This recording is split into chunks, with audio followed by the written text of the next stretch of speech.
फिर भी नहीं जब रहा गया तब अपने एक वामांग से एक कन्या को प्रकट किया है जिनका नाम होता है शतरूपा, और दक्षिणांग से पुरुष को जन्म दिया है महाराज जिनका नाम होता है मनु। मनु और शतरूपा से ही हमारी ये सृष्टि है, हम उसी मनु के संतान हैं। हम सब उन्हीं मनु और शतरूपा के ही विस्तार से ये मानव जितने दिखाई देते हैं सब उन्हीं के संतान हैं। इसीलिए हम सब का सब मानव कहलाए। इधर मैत्रेय मुनि कहते हैं कि आज महाराज बड़ी प्रसन्नता हुई। फिर विदुर जी कहते हैं कि वैसे तो शास्त्रों में शंका नहीं है मुझे, लेकिन जानकारी के लिए पूछना कोई कुतर्क तो नहीं होगा महाराज। कहा कि नहीं विदुर जी आप पूछिए। तो विदुर जी कहते हैं कि इस सारे सृष्टि में जितने भी हैं सब तो भगवान के ही सब संतान हैं, फिर एक को बचाते हैं और एक को मारते हैं, ऐसा क्यों? ऐसा क्यों कर?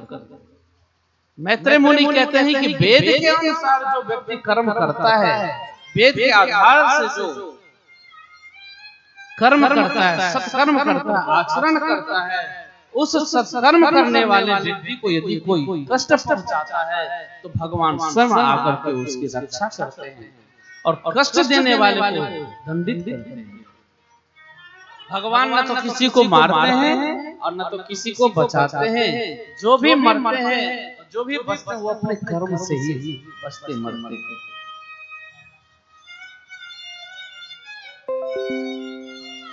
और भगवान जैसे मैत्रेय जी कहते हैं कि महाराज एक को बचाते हैं, एक को मारते हैं। मैत्रेय जी कहते हैं कि जो किसी भी संत को, गाय को, गंगा को, सत्कर्म करने वाले को जो भी परेशान करता है, कष्ट पहुंचाता है, उसको भगवान दंडित करते हैं। भगवान क्यों आते हैं इस धराधाम पर? क्यों आते हैं? यदा यदा हि धर्मस्य ग्लानिर्भवति भारत अभ्युत्थानामधर्मस्य तदात्मानं सृजाम्यहम् परित्राणाय साधूनां विनाशाय दुष्कृतां धर्म संस्थापनार्थाय संभवामि युगे। जब भी धर्म का स्थापना होता है तब कि जब जब हो धर्म के ये यदा यदा ही धर्म से ग्लानिर्भवति भारत, उसी का ये हिंदी है। तुलसीदास जी लिखते हैं क्या कि जब जब हो धर्म की हानि बाढ़ई असुर अधर्म अभिमानी, जब जब हो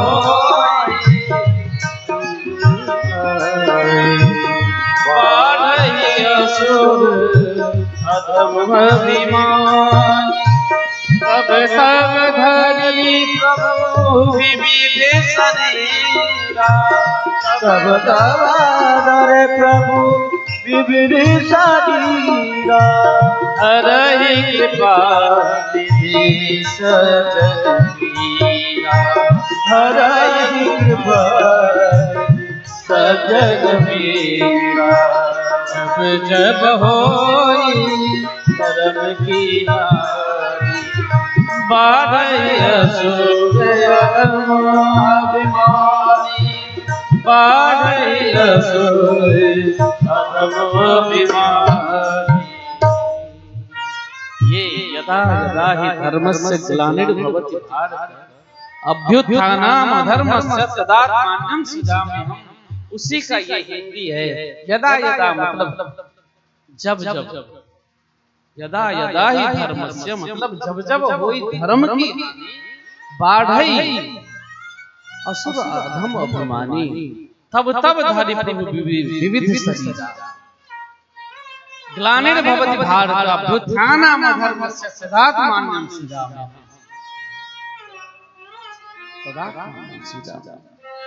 तो कहते हैं कि भगवान कश्यप महाराज की 13 पत्नियां थी, उनमें दीति सबसे बड़ी थी और दीति के कोई पुत्र नहीं था।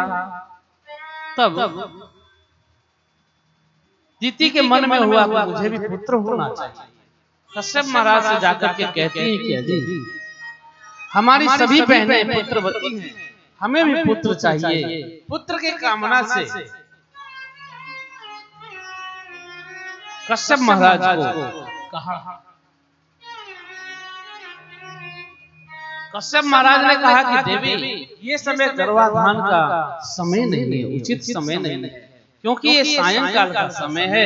इस समय यदि गर्भाधान संस्कार होगा तो इस पर हमारे शंकर बाबा के, भोलेनाथ के जो दूत हैं, गण हैं, वो सब आकाश मार्ग में सब घूम रहे होते हैं, उनका असर इसके ऊपर पड़ जाएगा, इस शिशु के ऊपर। लेकिन एक भी बात नहीं मानी और गर्भाधान संस्कार हुआ। जब गर्भाधान संस्कार हुआ तो कश्यप जी ने श्राप दे दिया कि तुम्हारे जो पुत्र होंगे महादुष्ट होंगे, महादुष्ट होंगे। तब तो रोने लगे। कहते हैं सायंकाल में 4 चीज नहीं करना चाहिए, भोजन नहीं करना चाहिए, लिखना पढ़ना नहीं चाहिए, संतान उत्पत्ति नहीं करना चाहिए,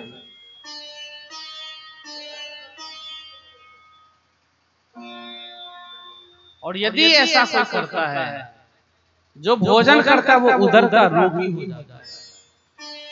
जो लिखाई पढ़ाई करते हैं, जो अध्ययन अध्यापन करते हैं, उनकी विद्या सही से काम नहीं आता।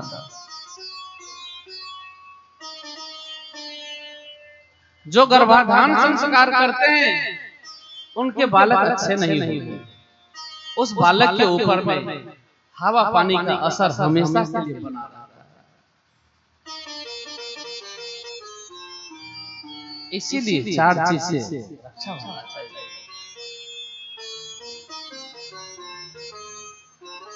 जब दीति नहीं मानती है तो कश्यप जी ने श्राप दे दिया। तब रोने लगी। जब रोने लगी तो फिर से कहते हैं कश्यप जी कि कोई बात नहीं, बेटे तो तुम्हारे 2 होंगे, दोनों ही महादुष्ट होंगे, लेकिन इनको भी मारने के लिए भगवान को ही उतर के आना पड़ेगा। तब तो प्रसन्न हो गए। फिर कश्यप जी कहते हैं कि दीदी इतना ही नहीं, तुम्हारे पौत्र जो होंगे वो भगवान के परम लाडला भक्त होगा, चिंता न करो। प्रसन्न हो गई दीदी और वो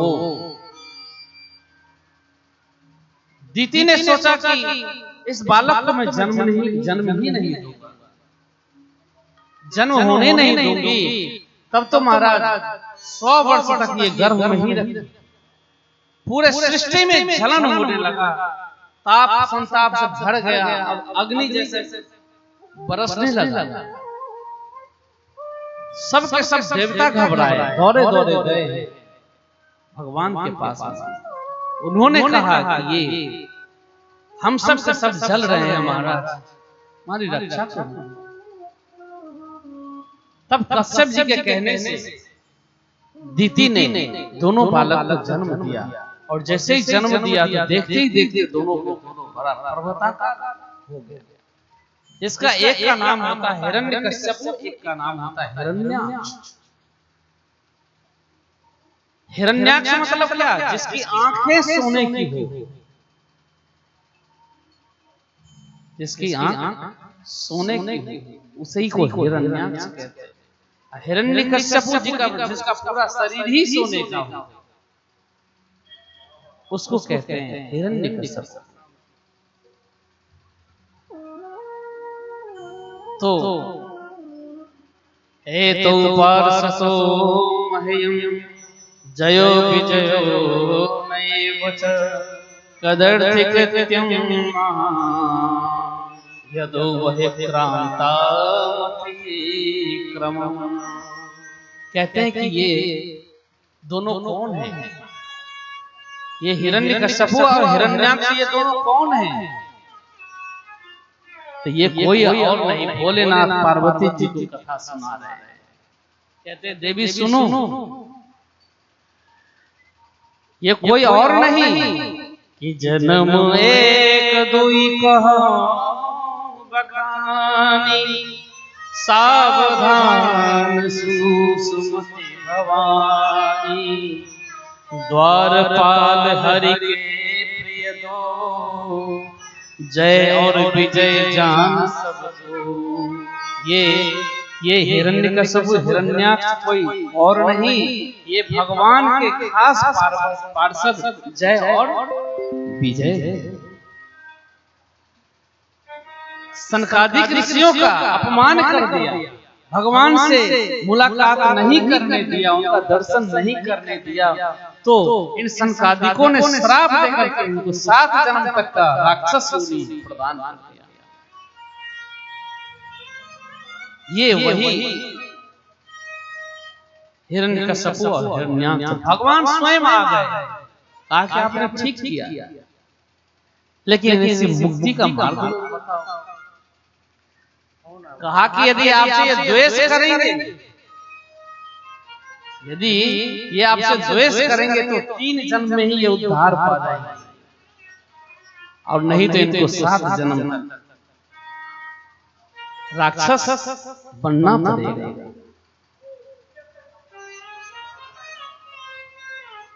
विप्र श्राप ते दोनों भाई, तामस असुर देह तिन पाई, कनक कश्यप और हो हाटक लोचन, जगत विदित सुरपति मदमोचन, जगत विदित सुरपति मदमोचन।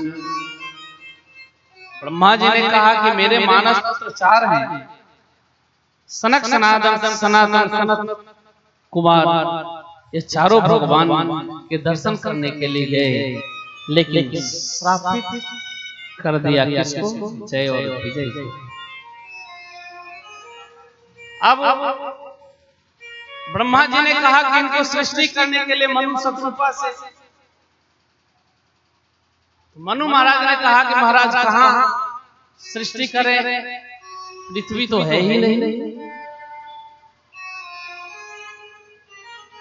तो उस समय के लोग बड़े प्रतापी होते थे, सब आकाश मार्ग में उड़ते थे महाराज, धरती की कोई आवश्यकता नहीं थी। एक बार प्रलय हुआ तो धरती सीधे चली गई समुद्र में। अब जब समुद्र में धरती चली गई पृथ्वी, और इधर भजन कीर्तन कर रहे थे, ध्यान कर रहे थे भगवान का ब्रह्मा जी, कहा कि महाराज कैसे हो?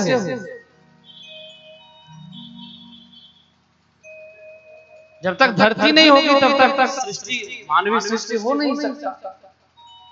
सुनते सुनते भगवान ब्रह्मा जी को छींक आती है, और जैसे छींक आया महाराज, एक छोटा सा शुकर का बालक प्रकट होता है, और देखते ही देखते बड़ा विशाल हो जाता है, जिनका नाम होता है क्या? वाराह भगवान। बोलिए वाराह भगवान की जय, बोलिए वाराह भगवान की जय।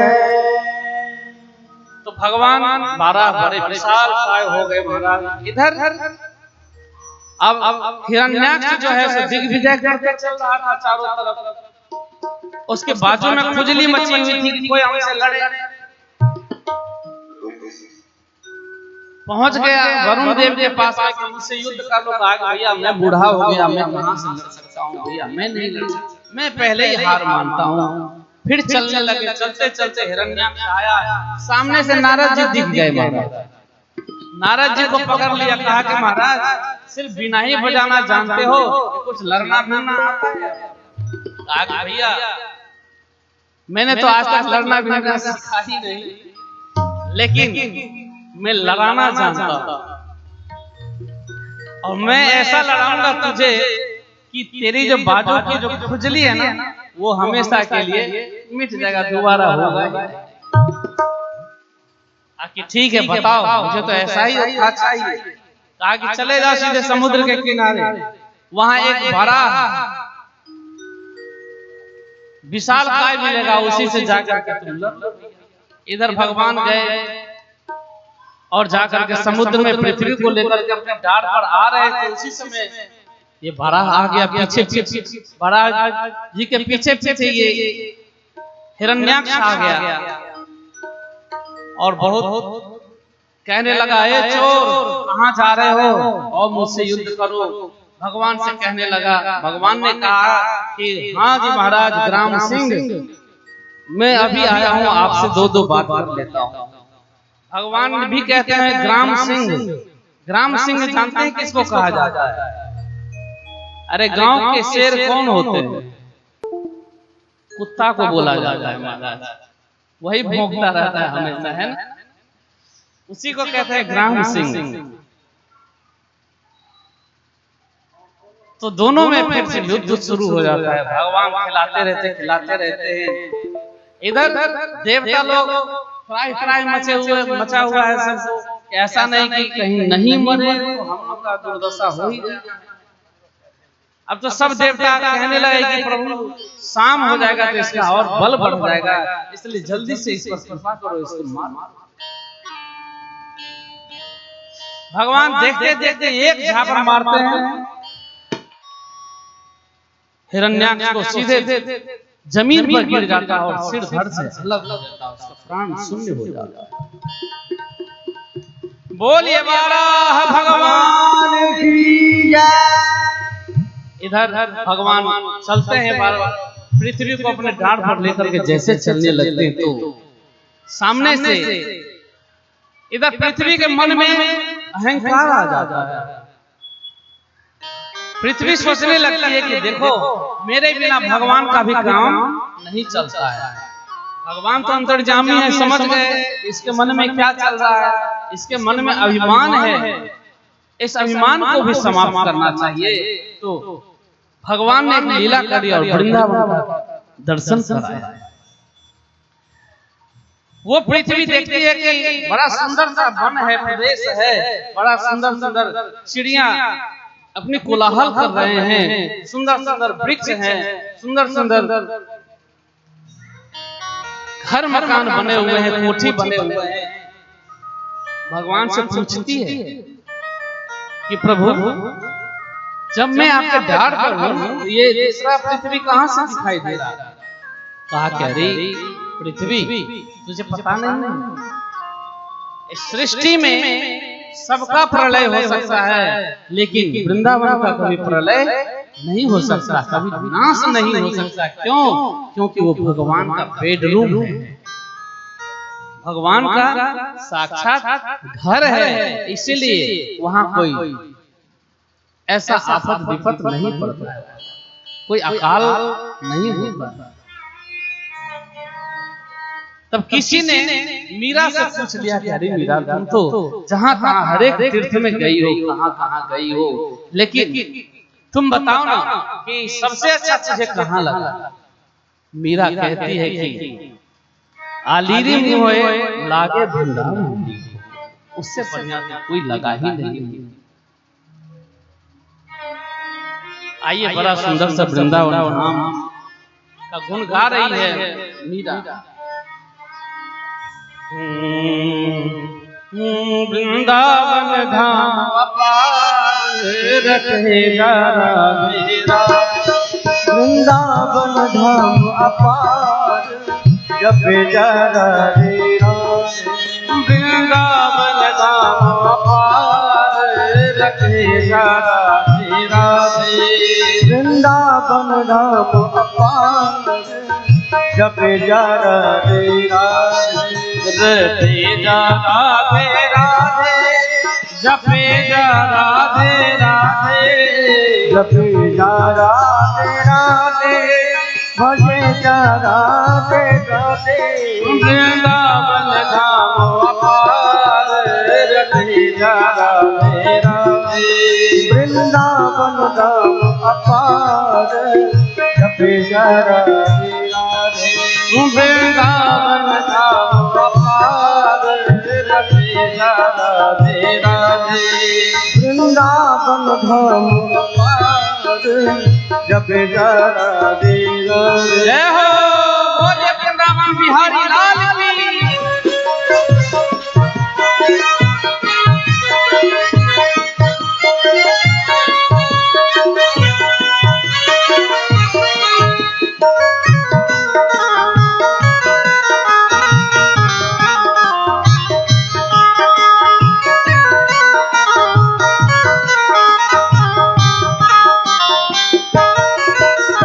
वृंदावन नहीं आयो तेने राधा नाम न गायो, वृंदावन न आयो राधा नाम न गायो। तू वृंदावन न आयो तेने राधा नाम न गायो, तू वृंदावन न आयो हो राधा नाम न गायो। तेरे तेरे ऊपर क्या नहीं दियो, जपे जा राधे राधे, जपे जा राधे राधे, जपे जा राधे राधे, जपे जा राधे राधे, जपे जा राधे राधे, भजे जा राधे राधे। वृंदावन धाम अपार रखे जा राधे राधे, वृंदावन धाम अपार जपे जा राधे राधे। बोले बांके बिहारी लाल की।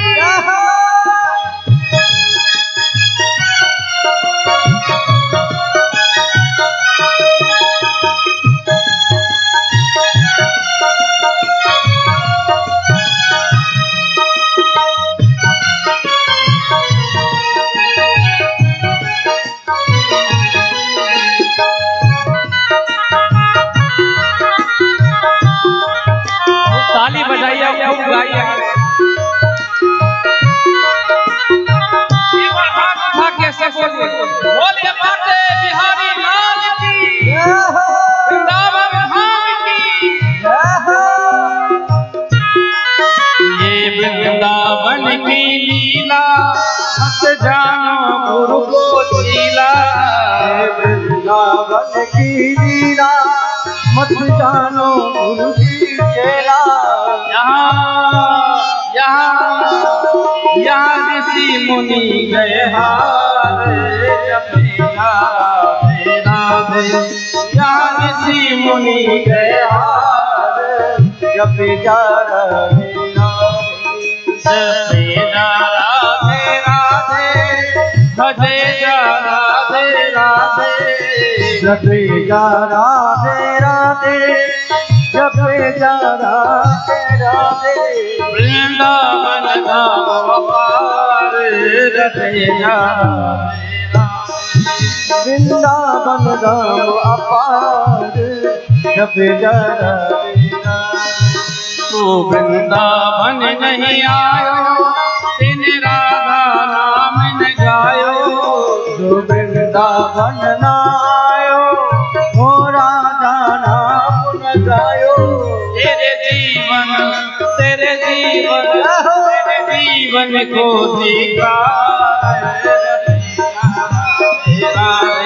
तेरे जीवन को धिक्कार जपे जा राधे राधे, तेरे जीवन को धिक्कार जपे जा राधे राधे, तेरे जीवन को धिक्कार जपे जा राधे राधे।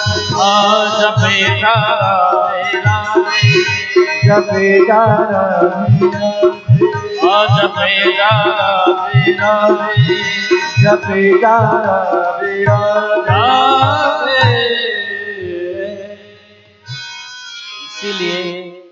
सब खूब आनंद से राधे राधे राधे राधे खूब गाए। हाँ, इधर पृथ्वी का स्थापना होता है। भगवान पृथ्वी का स्थापना करने के बाद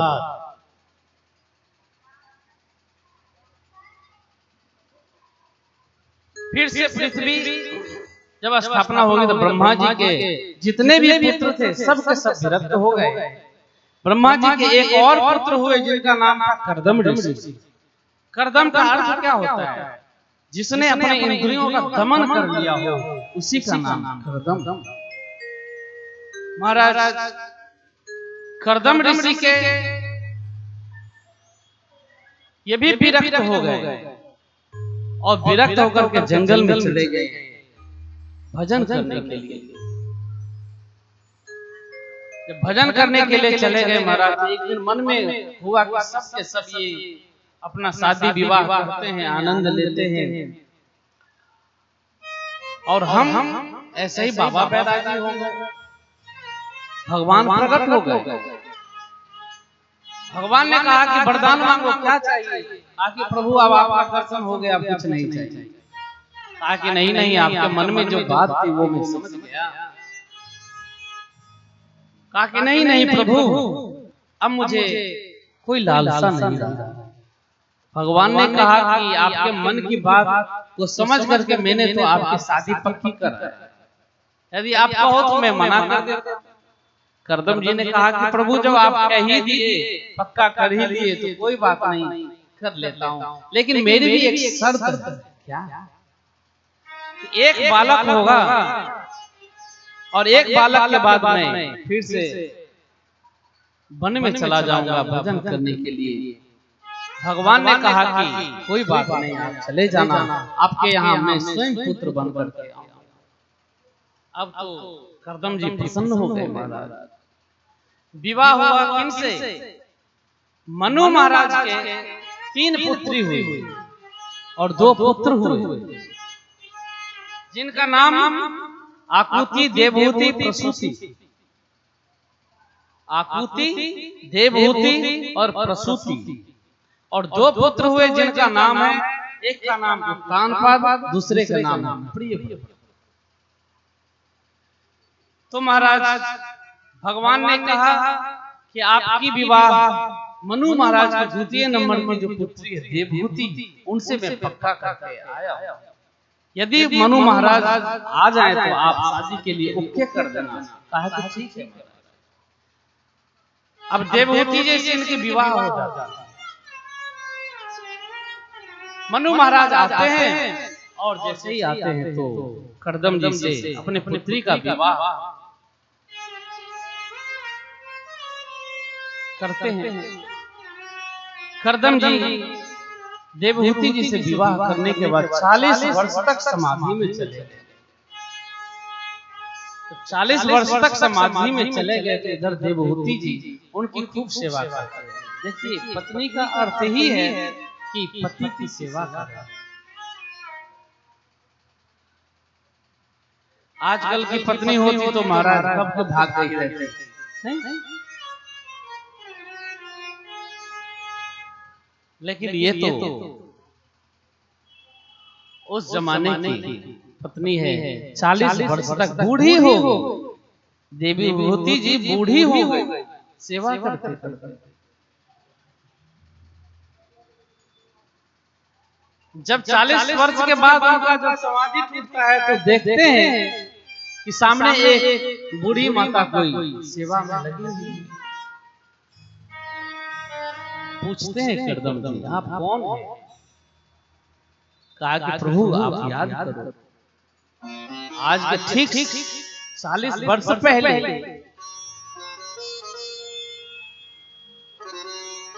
एक दंपति आए जिनका नाम था मनु महाराज, मनु और शत्रुपा।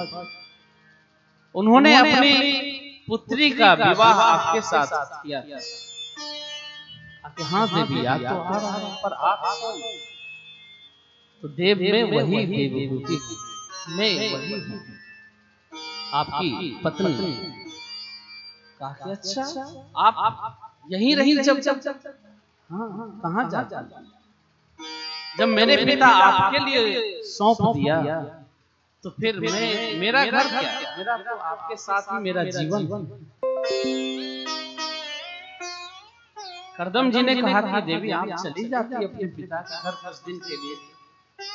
कहा आपके कौन पिता, किसका घर? अब तो मेरा सर्वस्व आपके ही पास है, आप ही हैं हमारे सर्वस्व। बड़े प्रसन्न हुए करदम जी ने। एक अपने मन से सरोवर को तैयार करते हैं जिसका नाम होता है बिंदु सरोवर। उस सरोवर में दोनों स्नान करते हैं और 16 वर्ष के और 17 वर्ष के दोनों नवयुवना हो जाते हैं। 17 वर्ष के महाराज करदम हो जाते हैं और 16 वर्ष की देवहूति जी होती है। अपने मन से ही एक विमान को प्रकट किया और उस विमान में महाराज हजारों सालों तक उस विमान में भ्रमण करते रहे और भ्रमण करते करते उस 9 कन्या हुई, पुत्र नहीं हुआ। जब 9 कन्या होती है तो फिर करदम जी ने कहा कि देवी अब तो समय हो गया मेरा जाने का और इतने पुत्री भी हो गई हैं, अब मेरा मन हो रहा है अब मैं जंगल में जाऊं भजन करने। कहा कि देव मैं रोकने वाली नहीं हूं आपको, पर आप अपने वचन से मुकरिए मत।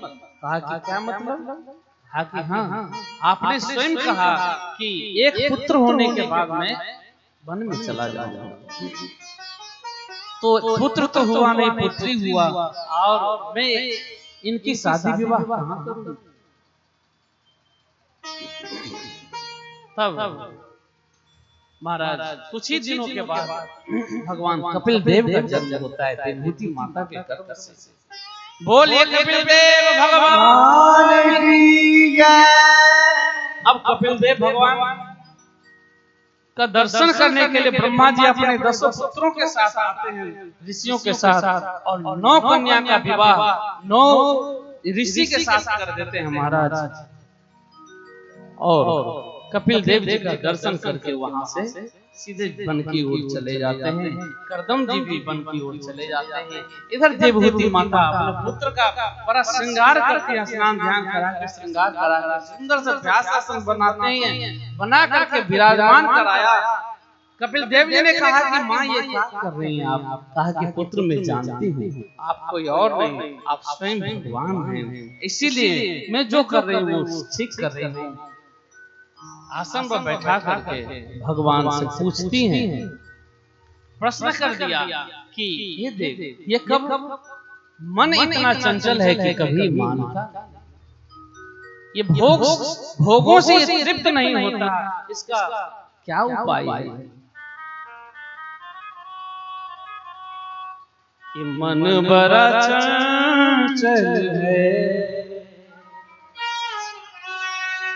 कैसे तेरा भजन करूं। ये मन बड़ा चंचल है कैसे तेरा भजन करूं, प्रभु समझ में नहीं आता क्या करूं। कहा कि मां एक ही बात है, भोग से मन नहीं भर रहा हो तो पहले उस भोग को भगवान को अर्पित करो। चाट पकोड़े ज्यादा ही खाना हो तो उससे पहले भोग लगाओ। तो जब भोग लगाने के दृष्टि से आप बनाएंगे, उस मन से बनाएंगे, तो आप उसमें कुछ ऐसा चीज नहीं डालेंगे जो भोग नहीं लगेगा, वही शुद्ध हो जाएगा। वो परमात्मा को भोग जब लग जाएगा तो वो प्रसाद होगा, और जब प्रसाद आप पाएंगे तो आपका मन बुद्धि चित्त चेतना सब स्वस्थ हो जाएगा, फिर आपका मन विकृत नहीं होगा। इसीलिए कहते हैं भोग प्रसाद पाना चाहिए। जो भी है आप अर्पण करो। आप वस्त्र लाते हैं भगवान को, एक बार अर्पण कर दो, वो वस्त्र कभी आपका जलने वाला फटने वाला नहीं, उससे कभी आपका अहित नहीं हो सकता। चलने फिरने की तो बात जो हो, लेकिन उस वस्त्र को पहन करके आपका कभी अहित नहीं होगा। सच्चाई है।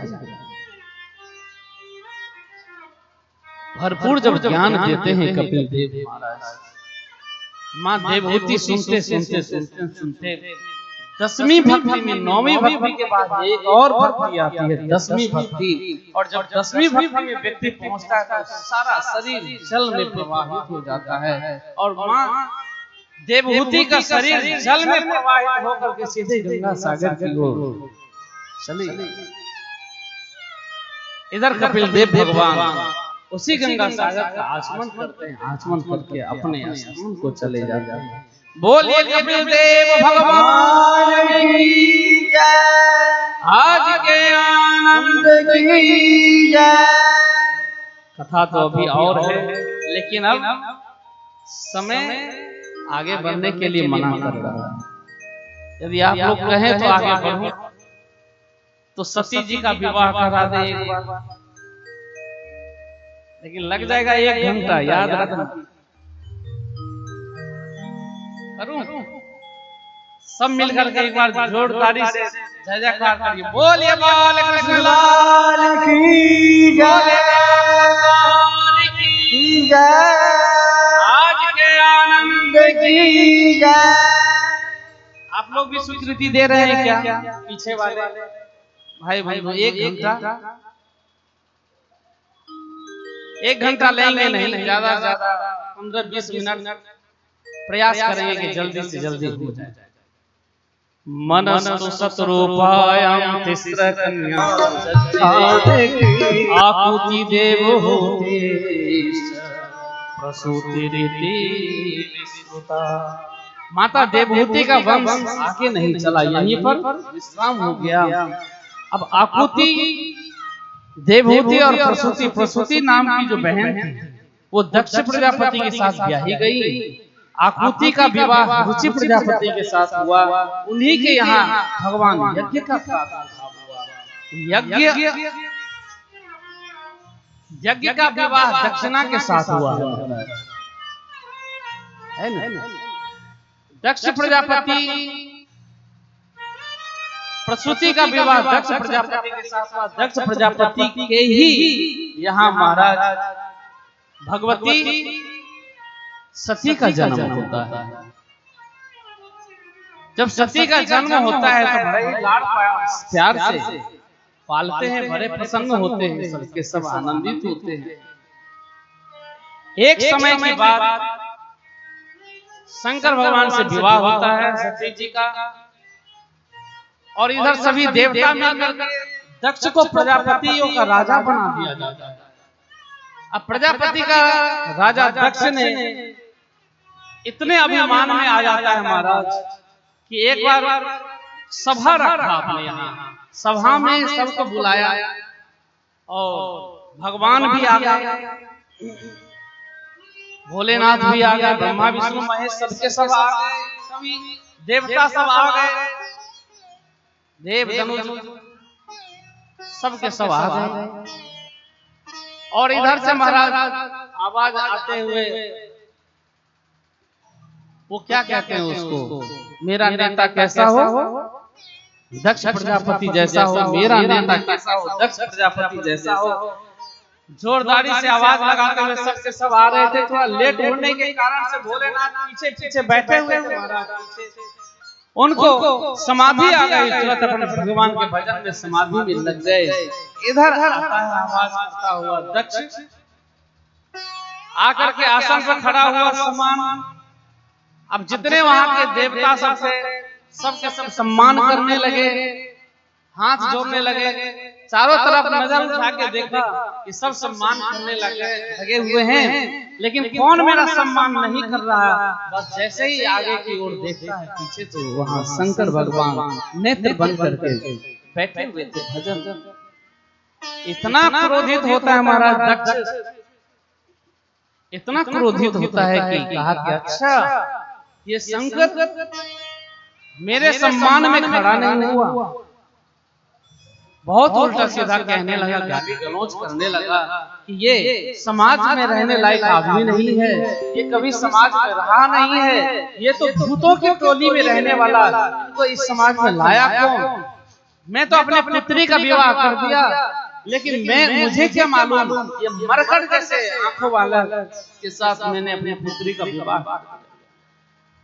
अब भोलेनाथ के जो गण थे नंदी, उन्होंने कहा कि देखो देखो तुम मेरे भोलेनाथ को ऐसे मत बोलो, नहीं तो बहुत बुरा होगा।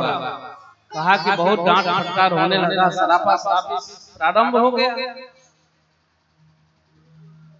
कहा कि तुम मेरे यदि भोलेनाथ को ऐसा कहोगे तो तेरे सिर नहीं रहेंगे, वो भी समाप्त हो जाएंगे। महाराज बहुत जब गाली गलौज होने लगा, इधर भोलेनाथ का समाधि खुलता है। भोलेनाथ ने देखा, जब भोलेनाथ ने देखा कि ये भयंकर युद्ध होने लगा है बागबानों का, भोलेनाथ वहां से उठे और सीधे कैलाश की ओर चल दिए।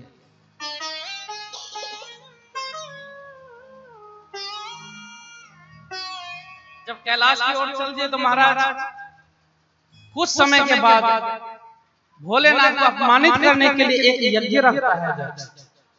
सबके यहाँ लेटर पत्र भेजा गया, लेकिन भोलेनाथ के यहाँ पत्र नहीं भेजा गया। इधर मां भगवती सती को भोलेनाथ कथा सुना रहे होते हैं, लेकिन कथा सुनाते सुनाते सामने से ऊपर से एक विमान जैसे निकल के गया। एक विमान को देखा, सती कुछ नहीं बोली। दूसरा तीसरा जैसे विमान जाने लगा तो भोलेनाथ से पूछ बैठे कि प्रभु ये विमान यहाँ कैलाश के ऊपर से ही होके जा रहे हैं, ये कहाँ जा रहे हैं ये सब के सब? भोलेनाथ ने कहा कि देवी क्या मतलब आप तो कथा सुनो, आप कथा सुनो। कहा कि नहीं नहीं महाराज, ये तो अपने घर की कथा है, कथा तो बाद में भी सुन लूंगी, पहले ये तो बताओ ये सब जा। भोलेनाथ ने कहा कि ये कहीं और नहीं, आपके पिता के यहाँ जा रहे हैं और आपके पिता यज्ञ कर रहे हैं इसीलिए, और मुझे अपमानित करने के लिए ये यज्ञ किया जा रहा है, इसीलिए आप छोड़ो इन सब बातों को। तब सती ने कहा फिर आपके पास पत्र क्यों नहीं आया, आप क्यों नहीं जाओ? सारी बात समझाया कि ऐसे ऐसे एक बार अपमानित वहां हुआ आपके कनखल में, आपके पिता ने सभा रखी, मुझे भगवान की निद्रा आ गई, भगवान के ध्यान में मैं चला गया, उनको लगा कि मेरा सम्मान नहीं किया।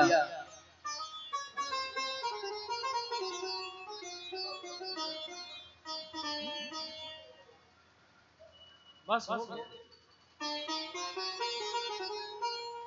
बोलिए बांके बिहारी लाल की जय। हमारे भैया वृंदावन से आए हैं और बिहारी जी आएंगे आपके पास में सबको दर्शन देने के लिए, तो थोड़ा थोड़ा आप लोग सब जगह बना दीजिए, है ना, क्योंकि थोड़ा सा नृत्य भी होगा, आप लोग बड़ा आनंद आप सब मिलेगा आप सबको। तो भगवान ने भोलेनाथ ने सती को सारा डिटेल से बता दिया, ऐसी ऐसी बात है, ये घटना है, ताकि ये कौन सी बड़ी बात है, हमारे पिताजी हमको बहुत मानते हैं, आप मुझे एक बार जाने दीजिए, मैं सारा उनकी नाराजगी को दूर करके चली आऊंगी और आप भी चलें। कहा कि नहीं देवी मैं तो नहीं जाने वाला, लेकिन आप भी नहीं जाओ तो ज्यादा अच्छा है।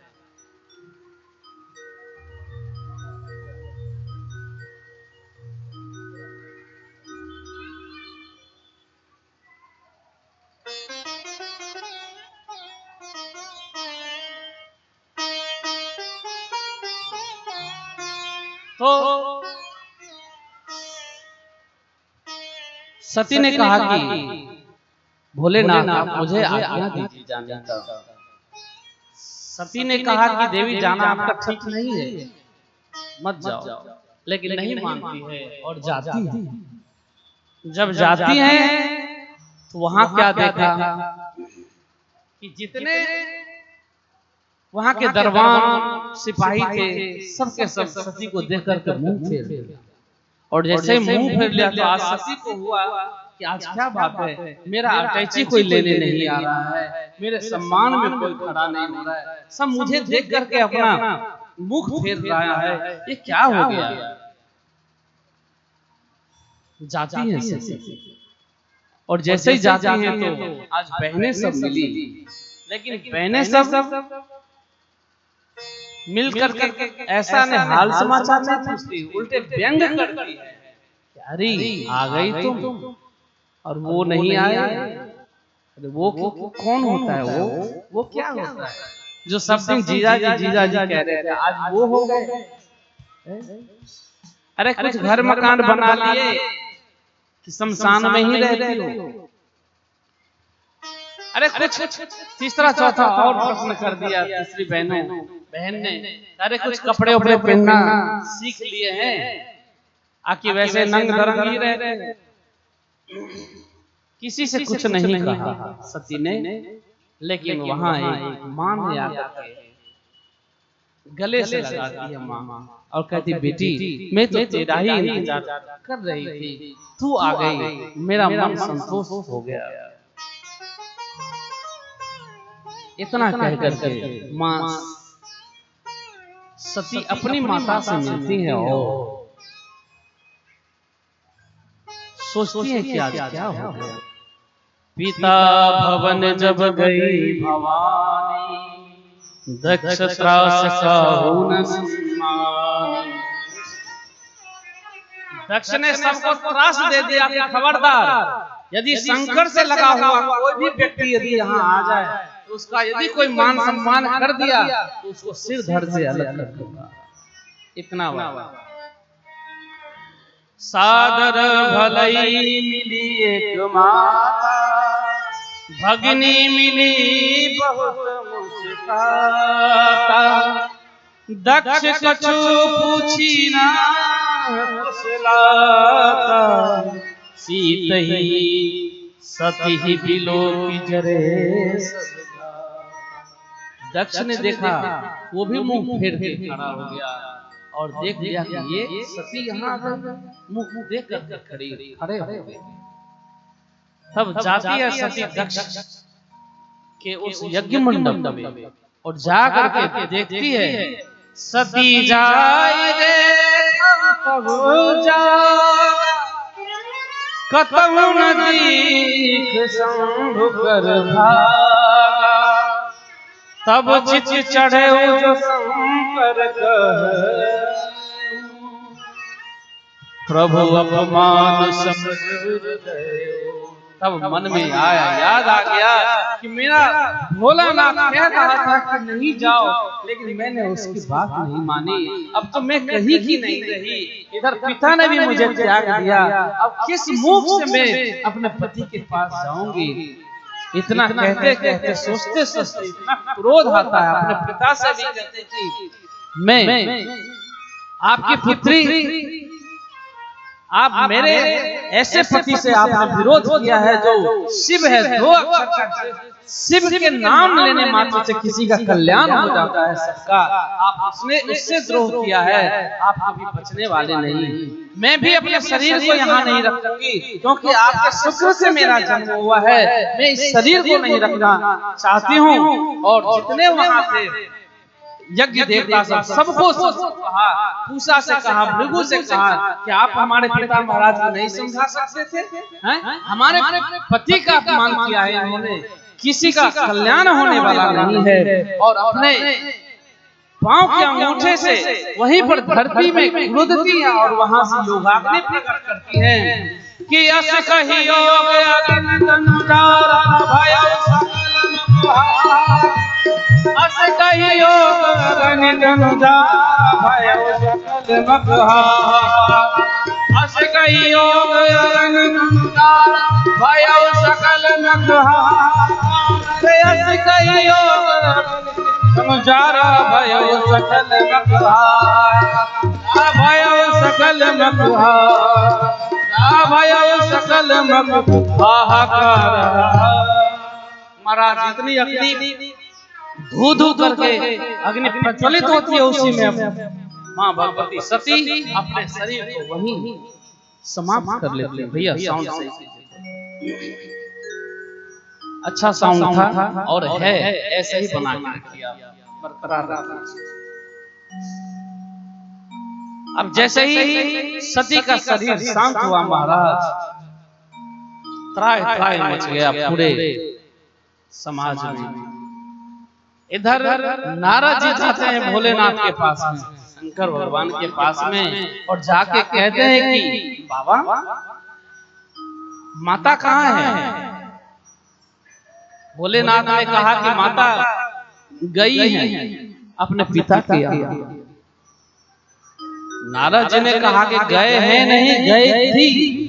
सारी डिटेल्स बता दिया भोलेनाथ को। भोलेनाथ ने सुना कि सती अब नहीं है। जब ऐसा सुना तो इतना क्रोध आया गया महाराज, इतना क्रोध आया, इतना क्रोध आया, जटा को खोल लिया, खोल करके नृत्य करने लगे, अग्नि बरसने लगा, ऊपर से बिजली कड़कने लगी। अब लगा कि अब प्रलय हो जाएगा, प्रलय हो जाएगा। इतना जोर जोर का महाराज तांडव करना शुरू किए। धरक धरक धरक धरक धरक शिवी शिवी हर हर हरणी हर नटक तक तक तक तांग तांग तट तांग तांग धारंग धार जय जय जय जय निरंकार समसेलवा बम बम बम बम बम भुवाल गले मुंड माल इनाक धक धगनाक पति पति पिनाक कर जम रोली मिट जिन नग दंग झंग झंग जन त्रिकता कत धादा त्रिकता कत धादा त्रिकता कत धा। और नृत्य करते महाराज इतना जोर का, अपने जटा से एक बाल खींच करके तोड़ करके जमीन पर पटकते हैं महाराज। वहां से एक काला कलूटा, एक वीरभद्र नाम का पुरुष उत्पन्न होता है और कहता है कि हे देव क्या आदेश है, आदेश दीजिए। अपना त्रिशूल देते हैं, फेंक करके देते हैं कि जाओ और जा करके दक्ष के यज्ञ को विध्वंस कर डालो। वहां से महाराज हवा की वेग से सब भूत प्रेत सब के सब आते हैं, आकर के पूरे यज्ञ मंडप तक तहस नहस कर देता है और पूसा के दाढ़ी नोच लेते हैं, भृगु के दांत तोड़ देते हैं, किसी के जो जैसा जैसा करता सबको दंडित करते हैं। महाराज दक्ष भागने लगता है, दक्ष को पकड़ करके वीरभद्र ने उसका सिर मचोड़ करके तोड़ करके सीधे सिर हवन कुंड में डाल देता है महाराज। हवन समाप्त हो जाता है। भगवान अब जब यज्ञ समाप्त हो गया, विध्वंस हो गया यज्ञ का, सब देवता जाते हैं भोलेनाथ को मनाते हैं। मना करके भोलेनाथ को मनाया है सब देवता। आइए हम सब भी एक बार मना लेते हैं। शंकर तेरी जटा से, शंकर तेरी जटा से, शंकर तेरी जटा से बहती है गंगा। शंकर तेरी जटा से बहती है गंगा। शंकर तेरी जटा बहती है गंगा। शंकर तेरी जटा से बहती है गंगा। हाँ शंकर तेरी जटा से बहती है गंगा। शंकर तेरी जटा से बहती है गंगा। काली घटा के अंदर, काली घटा के अंदर जिमिदामिनी उभार। शंकर तेरी जटा बहती है गंगा। शंकर तेरी जटा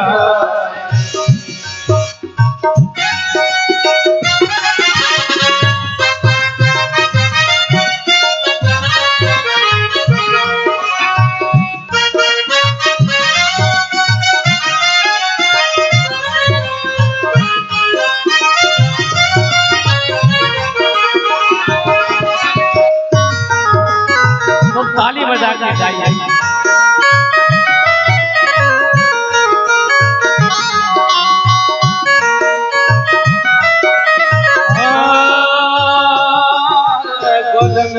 माल गले मुंड माल शशि भाल पे विराज विराजे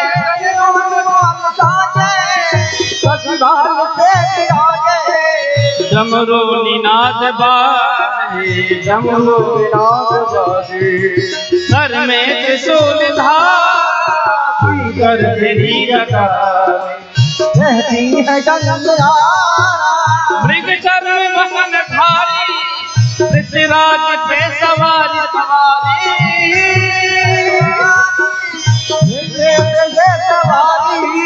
मृग चरण वसन धारी ऋषिराज पे सवारी निज भक्त दुखहारी निज भक्त दुखहारी कैलाश के बिहारी शंकर तेरी जटा रहती है गंगा बोले तेरी जटा में रहती है गंगा शंकर तेरी जटा में रहती है गंगा काली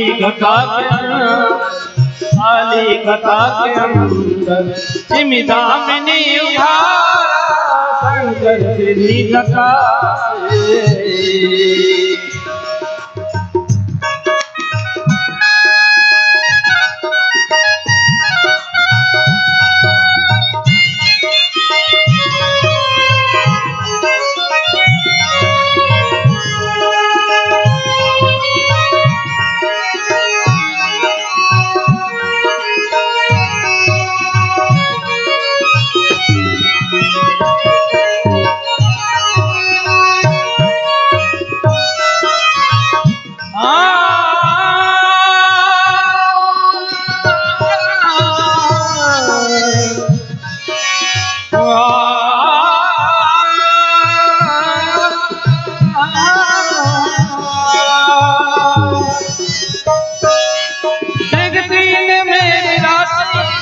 कटिबंध नाग कटिबंध नाग गिरजा है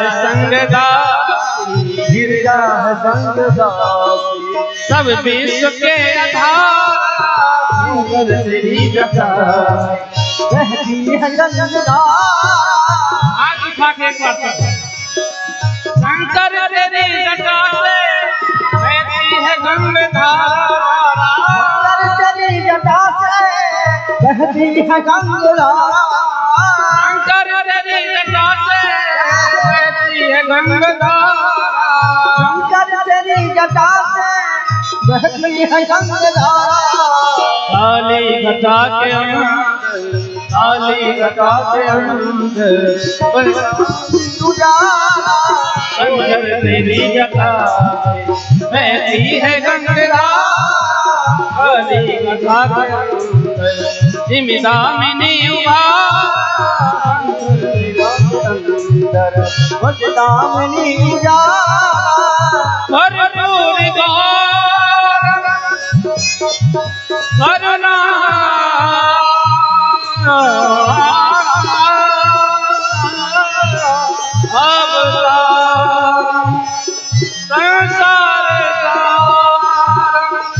बुझ सदा बसंतम भवम भवानी सहितम नमामि। भगवान को प्रसन्न करते हैं सभी देवता। भोलेनाथ आते हैं तो यज्ञ पूर्ण करने के लिए कहा कि भगवान यज्ञ अधूरा रह जाएगा, इसको पूर्ण करें। तब भोलेनाथ ने कहा कि जाओ, जो किसी भी जीव का हो, जो माता अपने पुत्र का या प्रसव बच्चे का जो पीठ देकर के लेटा हुआ हो, उस बच्चे को उठा करके उसके सिर उठा करके लिया। चारों तरफ भूत खोजने में लग गए। भूतों को जाने में कितना देर लगता है, भूत प्रेत सब दौड़ पड़े महाराज। चारों तरफ देख लिया, पूरे सृष्टि में देख लिया, कहीं कोई नहीं मिला, एक मिला बकरी अपने बच्चे को मुख दे करके सो रहे थे। दूध भूतों ने उसी के सिर को तोड़ के लेकर के चला गया भोलेनाथ के पास। भोलेनाथ जी कैसे हैं महाराज? इतना बड़ा सर्जन है भोलेनाथ। कहते हैं आजकल के युग में कि हम भगवान हो गए, दुनिया भर के भगवान बने फिर गए सब, लेकिन अपना ही बाल तोड़ के फिर से लगा लो तो भगवान समझा जाएगा नहीं? लेकिन नहीं, ऐसा नहीं। भगवान तो भगवान ही, संत हो सकते हैं लेकिन संत भगवंत नहीं हो सकते। परमात्मा की एक अलग सत्ता है। परमात्मा तो वही है जो तोड़ भी सकता है और जोड़ भी सकता है, लेकिन जिसको मारने का अधिकार उसी का है जो जीवन दे, नहीं जो जीवन दे। यदि आप किसी को जीवन नहीं दे सकते तो आपको अधिकार नहीं है किसी को मारने का। यह अधिकार आपको किसने दे दिया? यदि आप ऐसा करते हैं तो अनीति करते हैं, अन्याय करते हैं। भोलेनाथ के पास उस बकरी का सिर लेकर के आ गया दूध भूत। भोलेनाथ ने दक्ष के सिर पर उसी बकरे को मुख लगा दिया और प्राण दे दिया, तुरंत जीवन मिल गया, उठ के खड़ा हो। यज्ञ हुआ, अंतिम आहुति डाली गई, यज्ञ संपूर्ण हुआ और वहां से भोलेनाथ अपने सती के शरीर को लेकर के चल पड़े। जहां जहां सती के शरीर गिरता गया वहां एक एक प्रकार के सिद्ध पीठ बन गया महाराज। जहां के हम सब जाते हैं अपने, जहां नैना गिरा वहां नैना देवी हो गई, जहां ज्वाला, जहां जीव गिरा वहां ज्वालामुखी हो गई। इस तरीके से अनेक अनेक सिद्ध पीठ बन गए। कामाख्या जानते हैं आप? अब भगवान भोलेनाथ चले गए। मां सती के विरह में इधर से उधर घूम रहे थे, भाग रहे थे। कहीं कथा सुनने बैठ जाते थे, कहीं कथा करने ही लग जाते। और जैसे ही कथा सुनने लग जाते, कथा करने लग जाते, उसी बीच में एकदम राम जी प्रकट हो गए और सती जी का ही कथा सुनाने लगे। तो भोलेनाथ सुन करके बड़े प्रसन्न होते हैं। कहते हैं कि भोलेनाथ प्रसन्न होते हैं राम जी से कथा सुन करके। तो राम जी ने कहा कि बस कथा सुन लोगे महाराज, उसके बदले में कुछ दोगे नहीं आप? कहा कि प्रभु आप मांगो ना, क्या चाहिए? कहा कि आप एक ही बात करो कि आप पार्वती जी से विवाह कर लो। 2 मिनट में भगवान का विवाह करा करके फिर पीछे हमारे द्वारकानाथ भी आ रहे हैं सामने, है ना? भोलेनाथ का विवाह में ही उनको बुलाना उचित भी रहेगा, है ना? तो महाराज सती के मन में एक बात थी कि मैं तो अपने शरीर को त्याग ही रही हूँ, लेकिन मेरा जन्म जहां कहीं भी हो, लेकिन मेरे पति के रूप में भोलेनाथ ही मिले। सती मरत हरिशन बर मांगा, सती मरत हरिशन बर मांगा, जन्म जन्म से अनुराग, किते ही कारण ही गिर जाई, जनमी पार्वती तन पाई, कि जब ते उमा शैल गृह जाए, सकल सिद्धि संपत्ति कहाँ छाई। महाराज इसी बात को लेकर के मां सती का जन्म पार्वती के रूप में हिमाचल से यहाँ होता है। हिमाचल कि यहाँ जैसे ही हुआ तो महाराज नारद जी को पता चलता है। नारद जी जाके सुंदर सा क्रिया बताते हैं, हाथ देख करके कहते हैं कि इनके भाग्य में तो सारा गुण बता दिया, गुण दोष सब कुछ बता दिया। कहा कि इनका विवाह यदि भोलेनाथ से हो जाएगा तो इनका जितना गुण दोष है सब खत्म हो जाएगा। सारा गुण जो है भोलेनाथ में है। तो कैसे हो? तो तपस्या करने के लिए सती जी को भेजा गया। सती जी तपस्या करती हैं। सती जी के तपस्या से भगवान भोलेनाथ प्रसन्न होते हैं और सप्तऋषि को भेजा गया है महाराज। सप्तऋषि गए हैं, सुंदर सा लगन छक के आता है। और आइए हम सब कथा में ज्यादा प्रवेश करेंगे तो लेट भी होगा, इसलिए जल्दी जल्दी में आइए विवाह में। शादी पक्की हो गई, पार्वती जी भी तैयार हो गए और महाराज भोलेनाथ भी तैयार हो गए। समाधि लग गई महाराज भोलेनाथ। अब समाधि को कौन तोड़े? तो कामदेव को बुलाया गया। कामदेव ने अपने 5 बाण जैसे ही छोड़ते हैं महाराज, पूरे सृष्टि में काम ही काम दिखने लगा महाराज। और जैसे ही भोलेनाथ का नेत्र खुला, चारों तरफ देखा, कहीं कुछ नहीं दिखाई दिया। तब तो भगवान ने तीसरा नेत्र जैसे खोलते हैं, सामने देखते हैं कि कर पल्लम भाई करो विचार करो का भाई। देखते हैं कि आम के पल्लव के पीछे में कामदेव खड़ा है। भगवान का नेत्र खुलता और जल के कामदेव भस्म हो जाता है। महाराज जो उसकी पत्नी आती है, कामदेव की पत्नी रति, रति जैसे आती है उसको आशीर्वाद देते हैं, चिंता नहीं करो, जब कृष्ण भगवान का पुत्र होगा वही तुम्हारा पति के रूप में तुझे मिलेगा। आइए अब हम सब आगे बढ़ते हैं कथा में। जैसे ही लगन तैयार हुआ महाराज, लगन तैयार हो गया, भोलेनाथ को सजाने की बात आ गई। इधर पार्वती जी सज के बैठी हुई है, खूब आनंद मंगल हो रहा है। अब भोलेनाथ को सजाए कौन? देवता सब चले। देवता के कहने से शादी विवाह बोले तैयार भी हुए भोलेनाथ। अब देवता सब तो अपने सजने संवरने में लग गए। भोलेनाथ को सजाए कौन? यहाँ तक कि सभी देवता लोग अपने अपने वाहन को सजाने लगे। महाराज नहला रहे हैं, धुला रहे हैं, कोई गाड़ी धो रहा है, कोई अपने भैंसा को धो रहा है कि साफ हो जाए, कोई गरुड़ को नहला रहे हैं,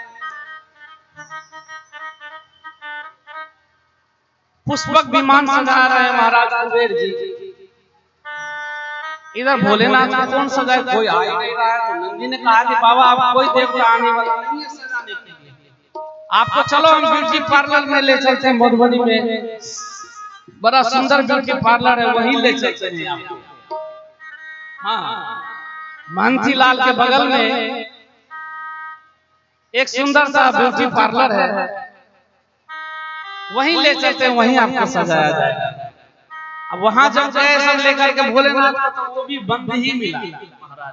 कहा कि महाराज आपका तो हमको लगता है कि दिन ही बड़ा खराब चल रहा है, कोई बात नहीं, आप मुझे ही आदेश करो। तब भोलेनाथ ने कहा कि कोई बात नहीं, अपने वाले को बुलाओ। और जैसे ही नंदी ने सिंघी फूका, डमरू फूके महाराज, जैसे ही भोलेनाथ ने सिंघी फूका तो महाराज सब दौड़े हुए आए, भूत प्रेत के साथ साकनी डाकनी सबके सब दौड़े दौड़े आए महाराज।